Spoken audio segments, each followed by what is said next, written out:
This lecture is being brought to you in part by the generous gifts of these sponsors. So, what's a fast-twitch phenotype? Well, when you cut a turkey open, the white meat is a fast twitch, the dark meat is a slow twitch. The meat's dark because, is this on? Yes. Oh, because it's dense in mitochondria, and the mitochondria give it that color. But on the other hand, the slow twitch fiber is small because it needs to be perforated or be perfused by blood and oxygen because it uses oxygen intensively. That is the mitochondria in the cell uses oxygen a great deal. So a large muscle is more difficult to energize, and only the fast twitch fibers tend to get larger if you work out. The slow twitch fibers, they're physiologically not designed to be large because they have to be perfused, and so you can't be a fast, strong person without having a sufficient amount of fast twitch fiber. So I'm a fast twitch phenotype. Not that I'm that big anymore, but but I'm not a little shrinking 85-year-old guy either. And I'm very, very strong. So you keep your strength, you keep your lean muscle mass, and you don't get sarcopenia. You know what that is now. It's the loss of muscle fibers as you age, and they're predominantly fast twitch fibers that you lose. They're the fibers that make you strong and quick. So if you need to catch your balance, it's fast twitch you rely upon because they act quickly. But the other part of it is that they make you live longer than the slow twitch people. Because after all, people who die have almost no fast twitch fiber left. And a lot of their brain tissue is gone too. And that's because the relationship between the fast twitch muscle fiber and brain mass is very substantial. Why? Well, your fast twitch fibers make sure you don't become insulin resistant and progress into diabetes because they use glucose as their primary fuel. What do they give off as a result? Lactate. What's lactate? It's the number one brain fuel. They used to think it was a waste metabolite, and they now understand that lactate is fuel for the brain. It isn't used to the extent that glucose is because glucose has biochemicals in it that can create structure, like ribosomes and DNA and chromosomes and so forth. So the glucose is there not only for the energy, but also for the substrate that it provides to build things. So the number one problem is that you become insulin resistant because when you live on glucose, and the brain's designed to live on glucose, but not the kind of glucose we have available now. The amounts of glucose that we have is way far beyond the dreams of any hunter-gatherer who was looking on.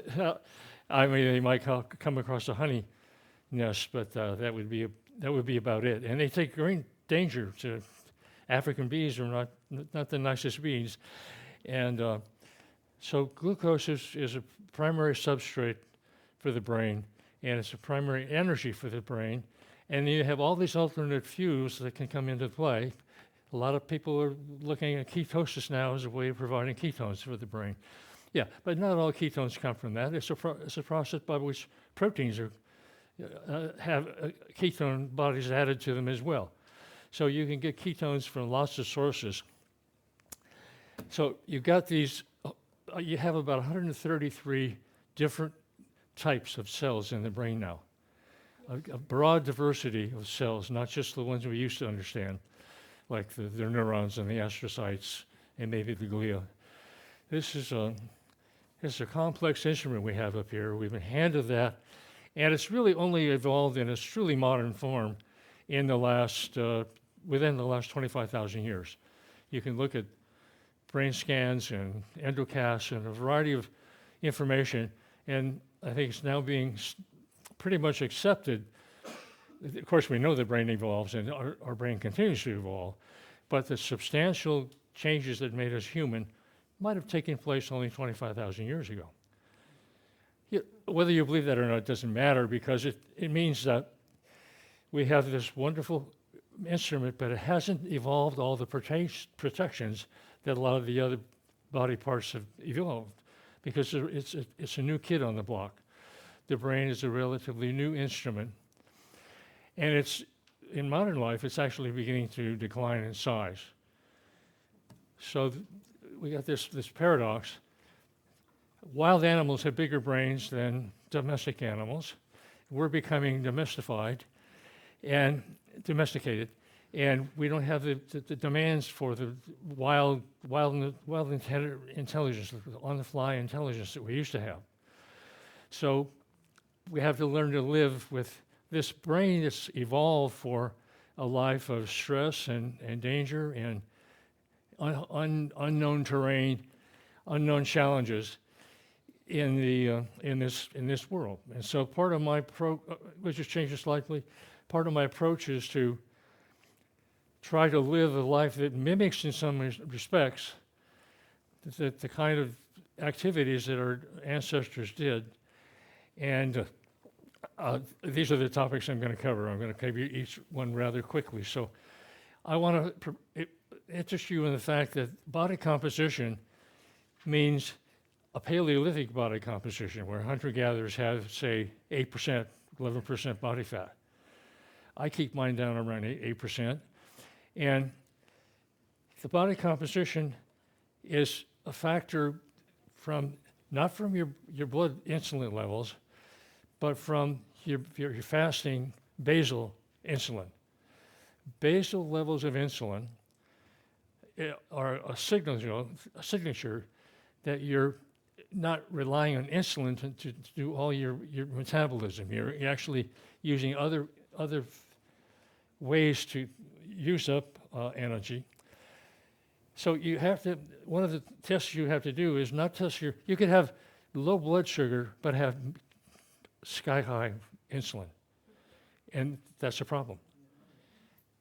So the insulin, as Cynthia Kenyon and others have shown, insulin is the primary aging hormone. Why? Because it tends to shut down autophagy and proteasomal degradation and other things that take damaged proteins and get rid of them. So you want to keep your defenses up. Insulin turns off the broom that clears the mess inside the cell, and then the mess begins to accumulate by damaged proteins and a variety of other things. So we want to understand how insulin works, and we'll cover that. But the point is, I want to show you one molecule on the insulin pathway is AKT. It's a protein kinase B. And it is like a survival hormone for the cell. There's a particular kind of fast twitch muscle phenotype. You've seen it, it's Mighty Mouse. There are two forms of Mighty Mouse. One form expresses high AKT and has high growth factors for the fast twitch fibers. The other Mighty Mouse, it looks just like him, could be his twin, suppresses myostatin. So myostatin is on the control tempering size. AKT is a hormone for growing. But specifically, it's in your fast twitch muscle fiber. So when they train this mouse on the AKT phenotype, it loses most of its liver body fat, its liver fat. It's a systemic message that reduces fat throughout the body of the mouse. You see some pictures. They're muscular, lean, and pretty fantastic critters. They're my heroes, Mighty Mouse. Mighty Mouse is So and then I will cover a little bit about stem cells, because the lactate that you make out when you work out the way I do feeds the stem cells, causes stem cell proliferation. And that's the whole thing. You have a broom to clean out, that's autophagy and proteasomal degradation, and then Then there's a replenishment, which is eating all the damaged proteins that are left and turning them into stem cells. We'll cover the astrocyte neuron lactate shuttle just a little bit. It's been proven recently, and it's a very effective device. Here's how your muscles feed your brain.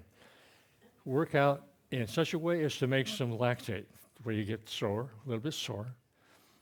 And that lactate feeds your brain while it's proliferating stem cells.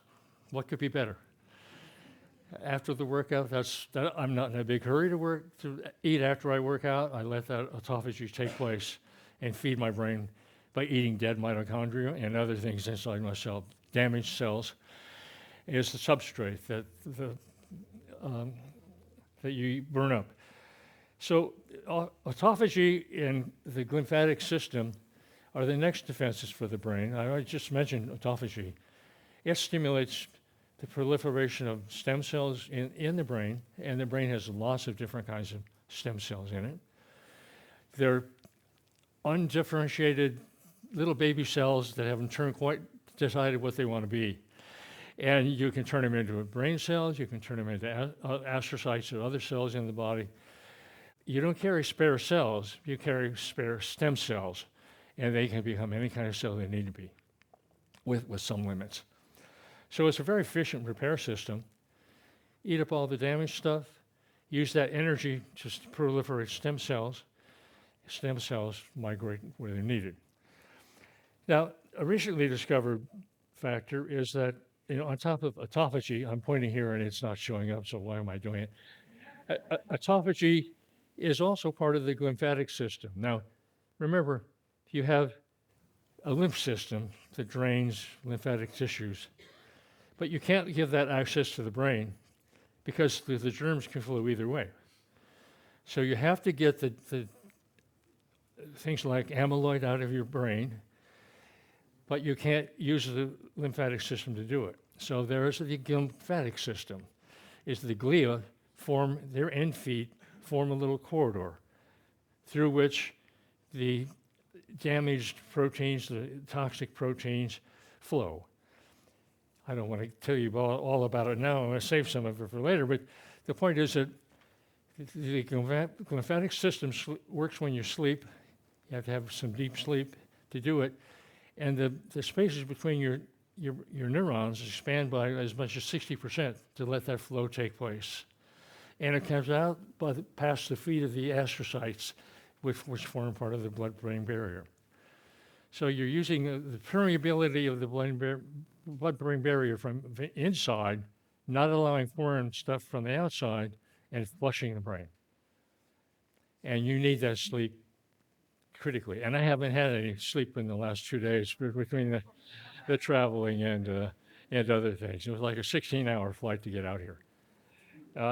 Flights, not one flight. And I predicted the hub and spoke system long ago in a paper. So you have to have a hub, the connecting spokes feed the traffic into the big hub, then that takes it to the next hub, then you go back out through the spokes. So it was an arduous flight here.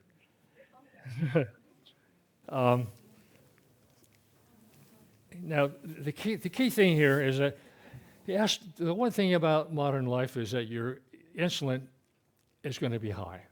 If you eat the way people do and you exercise the way people do or don't, you're going to ultimately have very high insulin.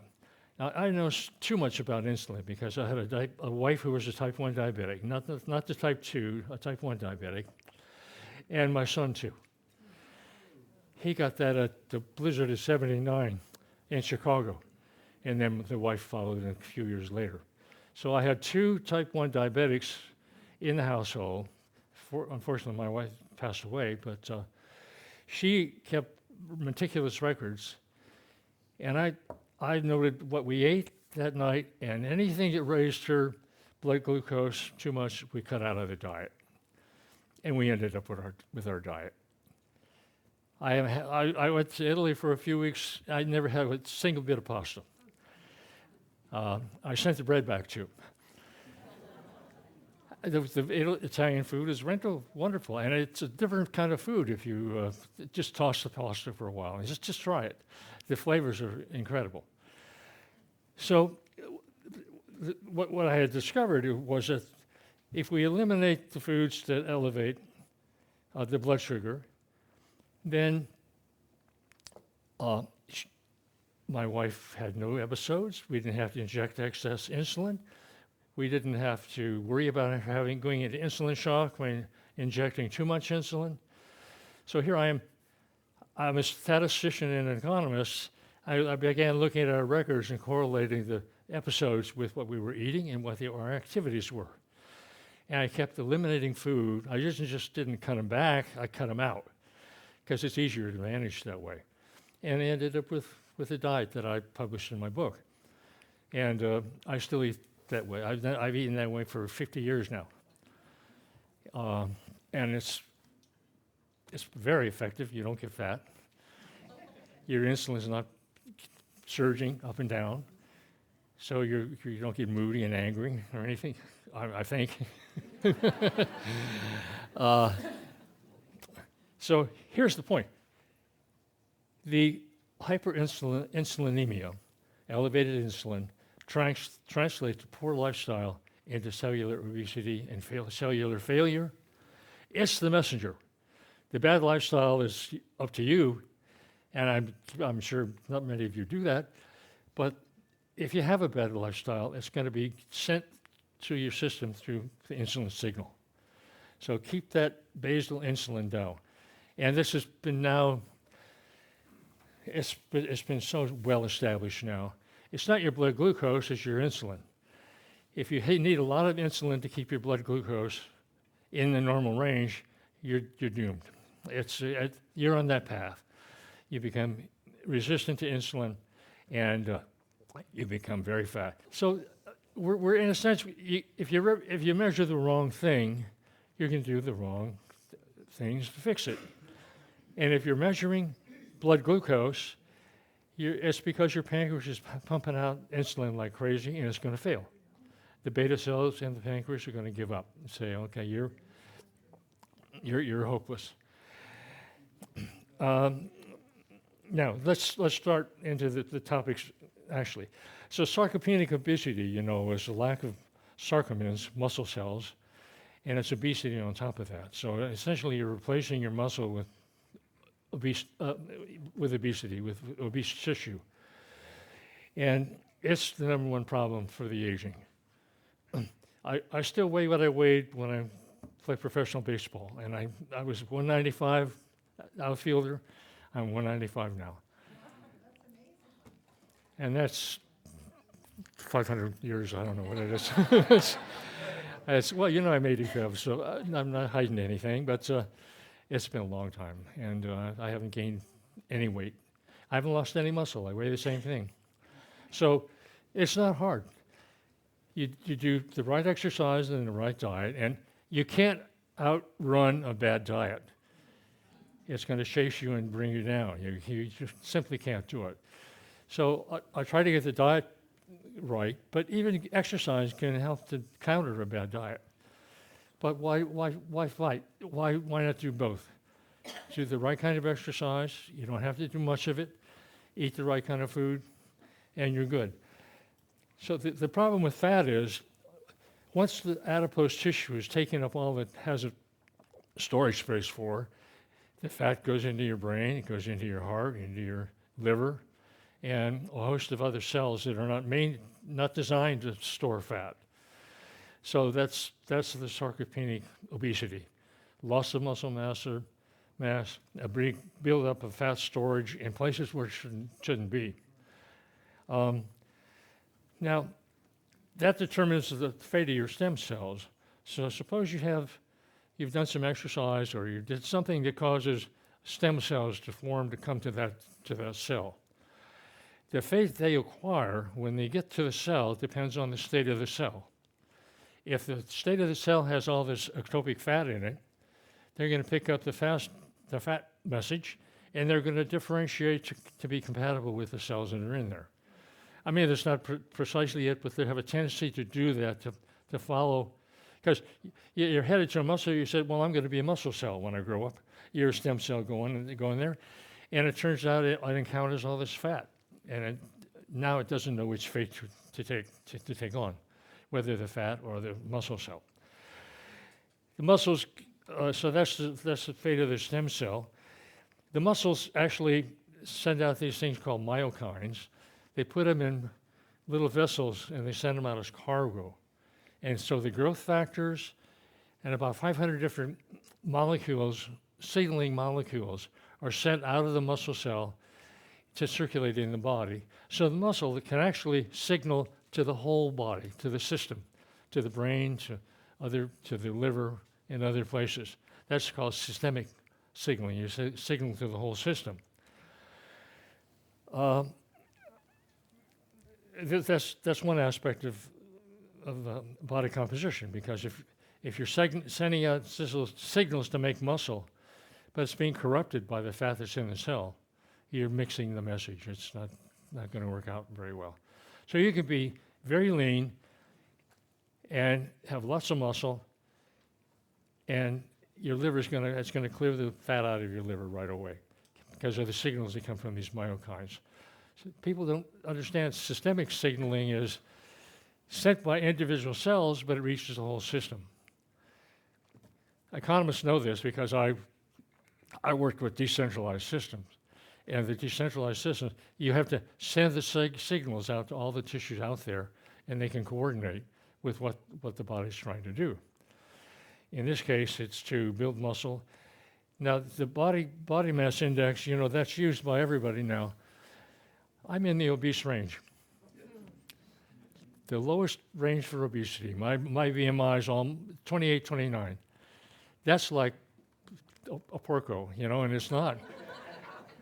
I have 8% body fat, so there's something wrong here. And it's the muscle weighs so much relative to my height that most athletes have BMI close to the obese range. So that's a bad measure. You use bad measures, and you measure blood glucose when you should be looking at insulin. You measure this funny object you've created, an index of body mass, which doesn't allow for the proper measure of body composition. I think I told you, hunter-gatherers are in the range of 11 to 12% body fat, living a natural life, almost perfect. I feel I can get away with less because, one, I like the way it feels and looks, and I can wear the same pants I wore in high school, that's kind of nice. But the other part of that is that you can eat almost unlimited amounts. You can't gain weight on the diet I have. It's just you could, but if you gorged. But the protein is so satisfying, you don't want to gorge. You don't eat that massively. So we're talking about the competition between the brain and the muscle, and it brings up muscle to brain signaling, because the brain has to be able to talk to the muscle, which it does, of course. It tells the muscle what to do and sends all these neural signals, but the muscle signals to the brain. I'm here, I can do things, give me my instructions, and I'm ready to perform.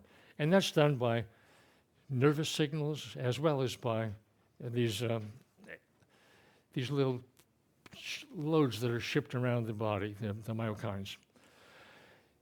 If you put that together, and if the brain is getting lactate from the muscle and other signals, and if the food, namely, that the muscle is commanded by the brain to go gather food, and guess what a person who is insulin resistant and on the verge of being diabetic, what kinds of signals does that brain get?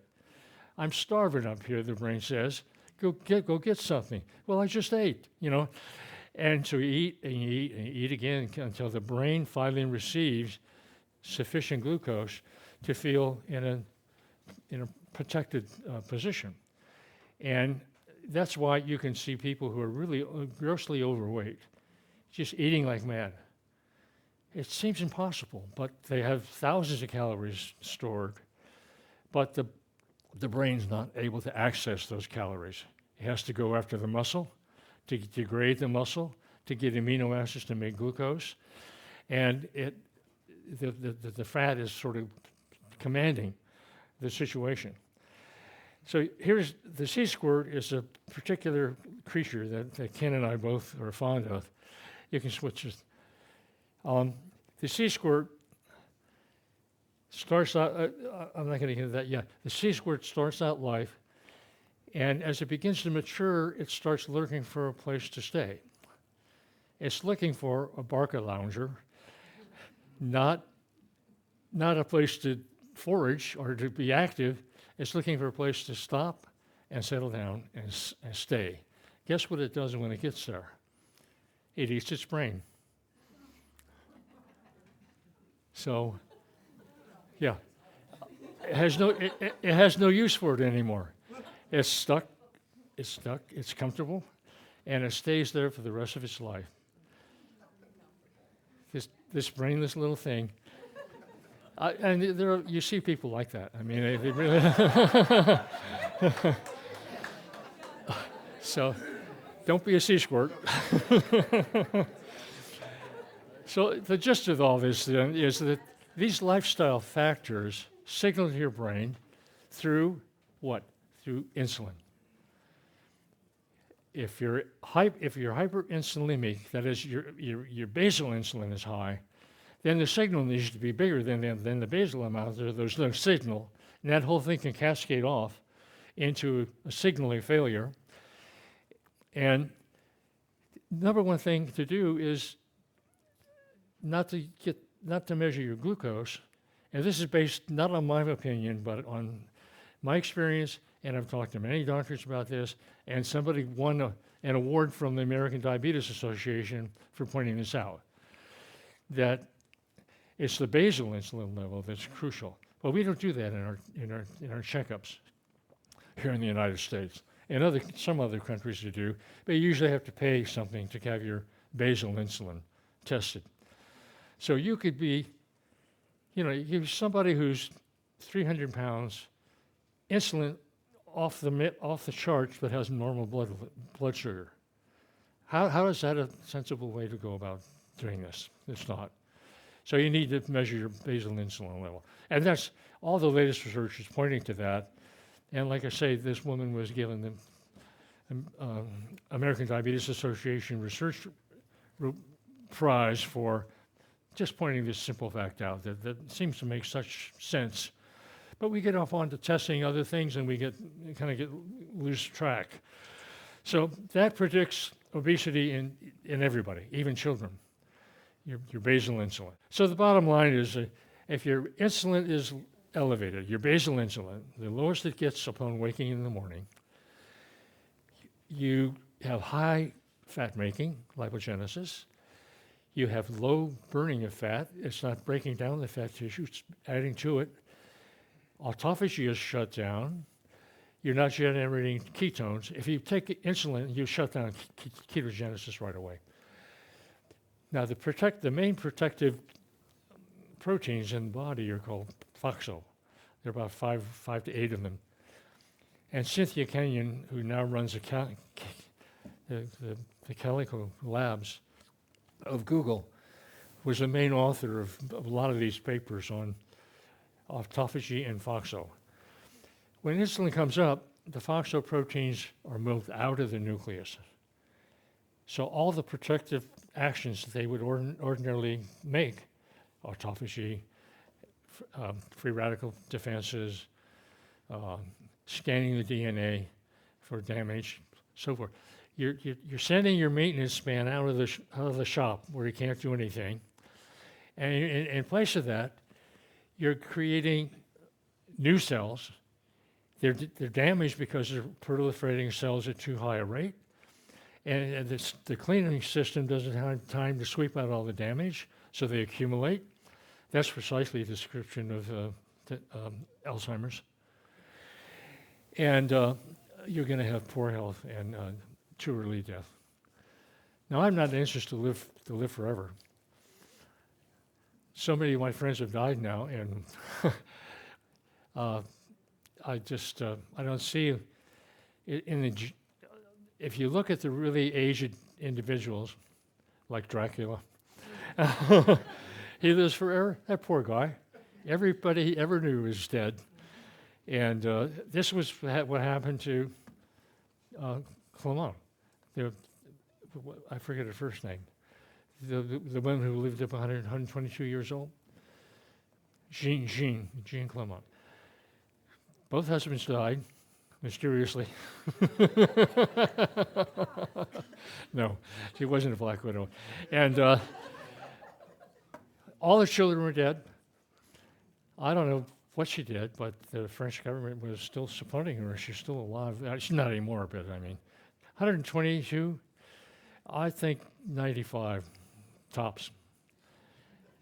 Go out with a little style, right? Yeah. So you the insulin is the mover behind so much of this stuff, and people eat a diet that provokes so much insulin, the body says, look, that's enough. This is a powerful signal. I got to turn down my receptors. And so you become insulin resistant. And then it's back and forth. It's the end. It's the end of the game. Insulin is not an easily managed disease. It's almost an optional disease unless you have genetic factors that predispose you. And it's a terrible lifestyle. I mean, I lived with 2 diabetics in the house. Everything can be an emergency. The simplest thing, a blood glucose crash, and we had one doctor who kept everybody right on the edge. Constant crashes, waking up at night. And people when they have bad dreams, and when they're in low glucose, they tend to have bad dreams. The night is a dangerous time, right? That's when we were in great danger in ancient times. And so you gotta stop the insulin, you gotta cut it out and not get rid of it because it's essential, but you have to learn how to manage it. And it's best done with basal insulin and not focusing so much on fatty acids and glucose. So we've done that. I'll just talk about the last one, because if you, I fell hiking the other day, and so your mitochondria should be busy and should be making energy for you, but they become dysfunctional. They detach from one another and become free-floating, kind of non-functional sources of what? A mitochondria can kill you.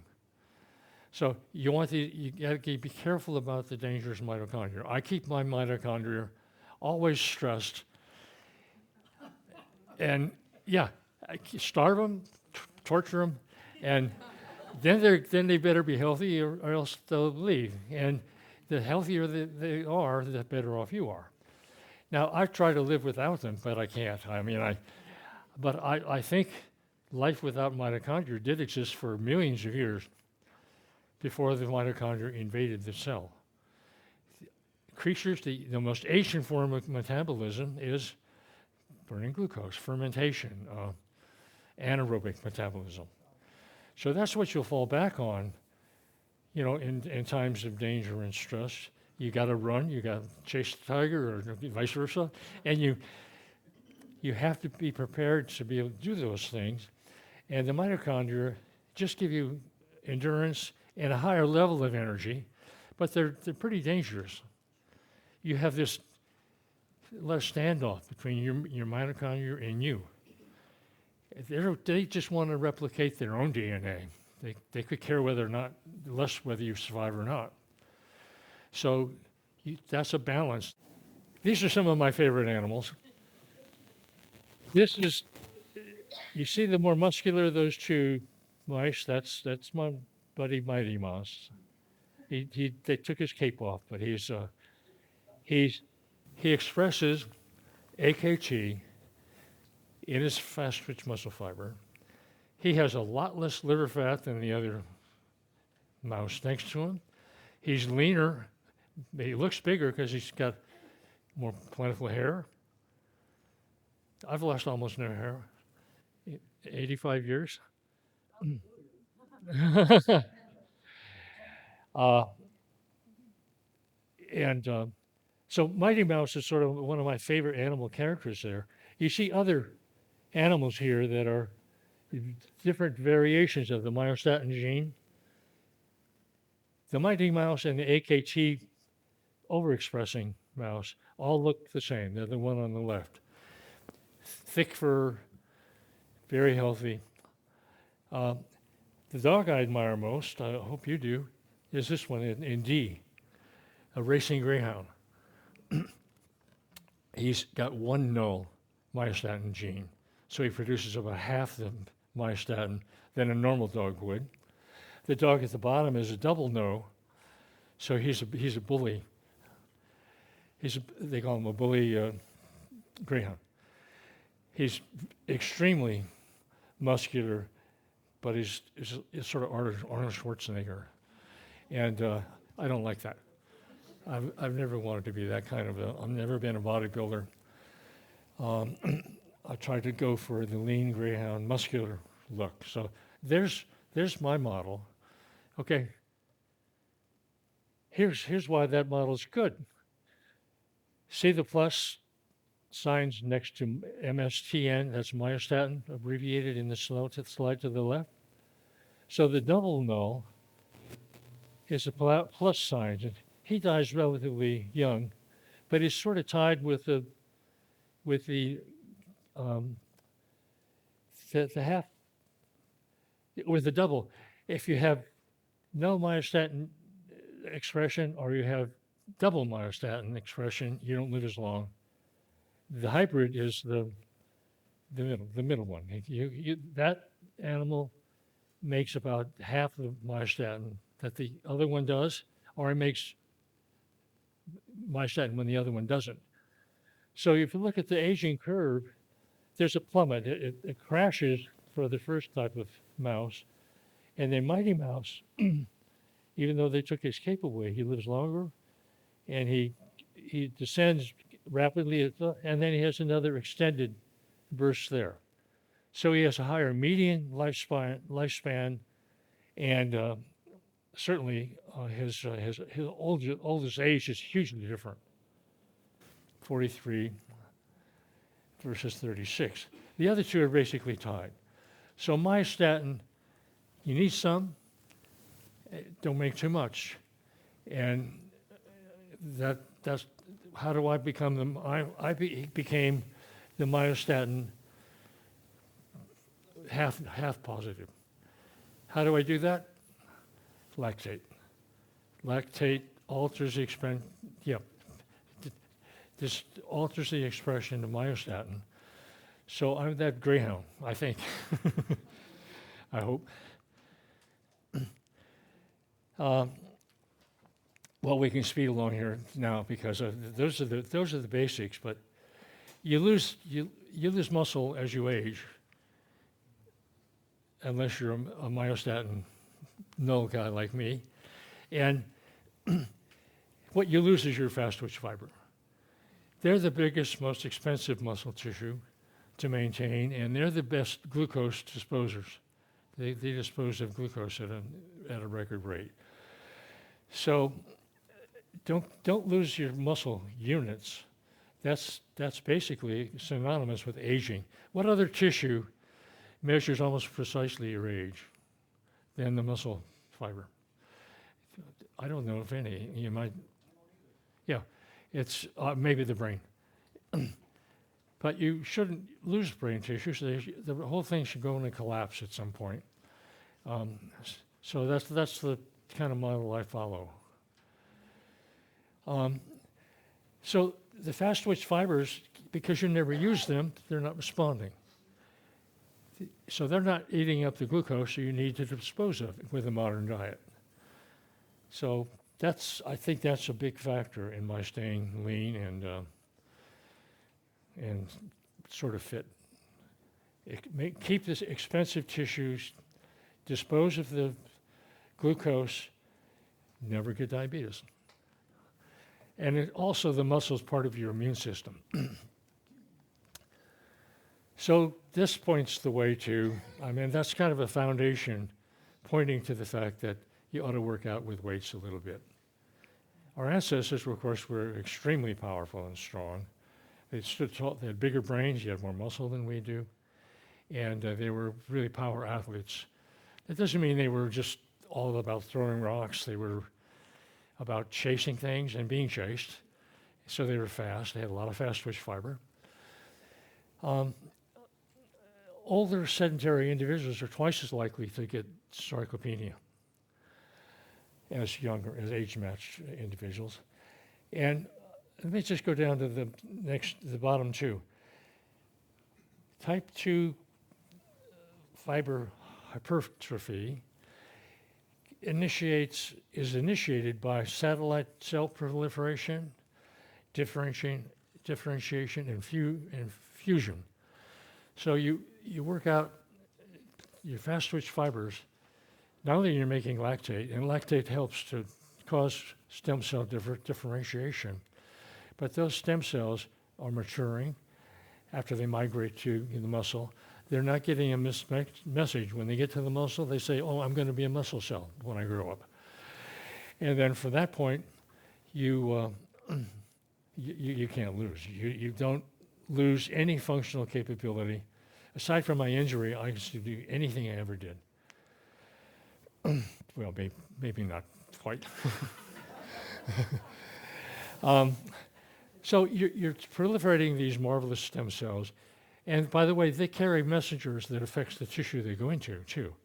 So if you give a signal for something to become a stem cell, those messages also enhance the milieu in which the cell resides. It improves the neighborhood, in other words. Only resistance training has the ability to do all those things. And it pumps up your lymphatic system because the pulse causes the lymphatic flow. You get the dead brain cells out of your body, and you build a more permanent, a more lasting kind of strength. That is, you can catch your balance quickly. You can fall and still catch yourself without being hurt, and falls become a major issue. Centenarians, people who live to be 100 years or more, what do you think their insulin is? Is it high or low? They have rock bottom insulin. That's one of the leading characteristics of having low insulin. Insulin is an aging hormone. It ages you. Cynthia Kenyon showed this with her little flatworms long ago. She's now the head of Calico Labs for Google, and she's a fantastic scientist. So I've followed a lot of her stuff in working out my training system. So only resistance training can hit the fast twitch fibers, and you need those fast twitch fibers. They're the fibers of youth. Next. So it turns out that the aging, you saw that the fast twitch mouse didn't age at the same rate that the other mice did. I'm hoping that's my story too, but we'll see. So the fast twitch fibers go because you lose this ability to, you have systemic metabolic dysfunction. Too much glucose floating around, too much fat intruding into tissues it shouldn't be in. And by the way, all of my Asian friends are on the verge of diabetes. Diabetes is sweeping India and China. Yeah, Lebanon, the Arab countries. Now, in terms of metabolism, people think you should exercise the slow twitch muscles because they burn up the fat. No. They do, but they don't exert any real stress, and they create a high oxidative load in the body because they're using the oxygen to make energy. So what we want to do is to have a lot of fast twitch muscle fiber, and Akasaki is my guy on that. So you want to be strong, you want to be lean, fast twitch muscle is your pathway. And when the difference between the most you can do and the least you can do is 0, what do we call that? Dead. Yeah. And you remember Scott McGill? You had Stuart McGill here several times, didn't you? He put that, he got that from me, and he quotes it everywhere. It's a very important point. He's a well-trained doctor and wrote a good book too. Metabolic headroom. You want that in your stereo system for good sound, because as soon as the signal hits the peak, distortion comes in, and you want a high-fidelity acting bounty has a lot of metabolic headroom. All right, I just want to get to the, you can read all of it. You can read 6 what you know about. You know that people are beginning to say type 3 diabetes is insulin resistance to the blood-brain barrier. And the obese do have reduced brain mass. All the tissues are in competition for energy and substrate. And if you give the fat an advantage, it's going to steal from the brain. So your brain needs that substrate. And the other thing is the immune system. We're all living with some kind of inflammation right now. We're producing the M2 macrophage instead of the M1, and you want to make that transition, and that's being studied now, and it's a very subtle system. First, the M1 inflammatory macrophage comes out to attack enemies, germs, damaged tissue, and so forth. And it's supposed to resolve and become an M2 type. M2. M2 has to turn into an M1. Yeah, I'm sorry, I got the numbers mixed up there. And it turns out that, I think you had somebody talk here about that, didn't you? It's the resolvins that come out. And the resolvins are primarily derived from omega-3 fatty acids, which are delightful for our brains. Remember, we grew up along the modern brain evolved in a few places in Africa where there was an upwelling of currents that brought nutrients and fish to the surface. And so we lived on the coastline for the most part. In fact, Francisco Ayala, a friend of mine at UCI, thinks there were only like 1,200 humans alive after the Toba volcanic eruption, and they survived in these pockets along the seashore. The women could gather shellfish for their children, and the men could go and hunt wastelessly while the women provided the food. It was a good solution. I liked it. So the immune system is so crucial to all these things, and the thing that Alzheimer's does is it escapes some of these pathways because it forms outside the cell. So the cell doesn't have all of its machinery available to fight the buildup of amyloid proteins. Yeah. Okay, let's finish it up here.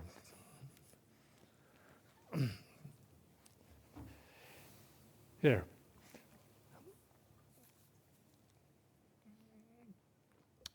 The notion about senescence is that a cell becomes so damaged that it's held in abeyance. It can't replicate, it can't go through the cell cycle anymore, but you can't kill it off because it's a natural cell, and you have to mount an immune defense to destroy that cell. And so autophagy prevents that kind of senescence from happening. I was doing intermittent fasting years before these people talked about it, because I modeled the Paleolithic energy landscape, and it figures our ancestors were almost starving for about a third of the time. And that's what Dr. Mercola and all these guys who recommend intermittent fasting recommend now. Okay, let's end it. We talked about the glymphatic system. And I don't have time to tell you my super secret training methods because I've used up all my time. So maybe my next book. Okay, I'm not going to do another book. I'm so sick of writing and reading papers. I wrote so many in my career. Here's a secret. Here's a secret. Here's how I work out. I want to make lots of lactate. It's going to be painful, but you earn a reward for that pain. So I do a hierarchical system. First, I try to kill off the slow twitch fibers. I do a high rep set. That's my warm-up too. 15 reps, up fast, down slowly. The down part's the eccentric move that damages the muscle fiber. So you take it out and you replace it with fast twitch fiber. Oh, he got ahead of me, but there's a punchline. Some place started when I had a blog, started these Art de Vany says, or Art de Vany, be like Art de Vany, and all that stuff. So this is, I was riding on the island of Elba, motorcycles on the Isle of Elba. That's one of the assistants there. It's not my wife. Darn.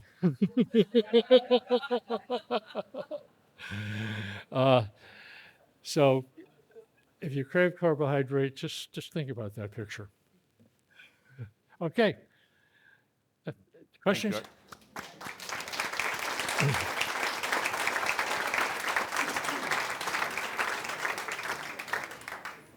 See, I take a good picture when I'm around motorcycles and blondes. Yeah. Yes, sir. Thank you.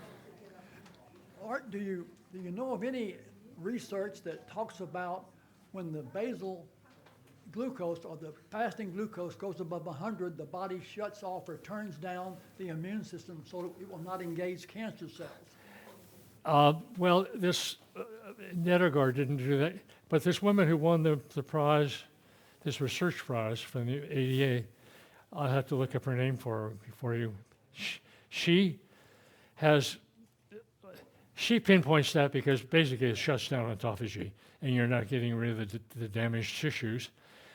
What else would shut off the response? Cancer cells. Oh yeah. The cancer cells eat sugar 3 times faster than ordinary cells, and so the cancer cells spare the pancreas. Yeah. And so, there you go. Yeah, that's right. So true. I've had sugar in so long, I don't think I've had that problem, but yeah. No, that's it. And just keep this, if you don't keep anything from the lecture, keep this picture and kill your glucose cravings. I don't know. Okay, that's it. More questions? One more question. Chuck it. You probably lost me on the first slide. So while you were talking, I looked at my blood work from my doctors. And I'm looking for my insulin. So they don't measure it. You're talking about you have to have this basal insulin.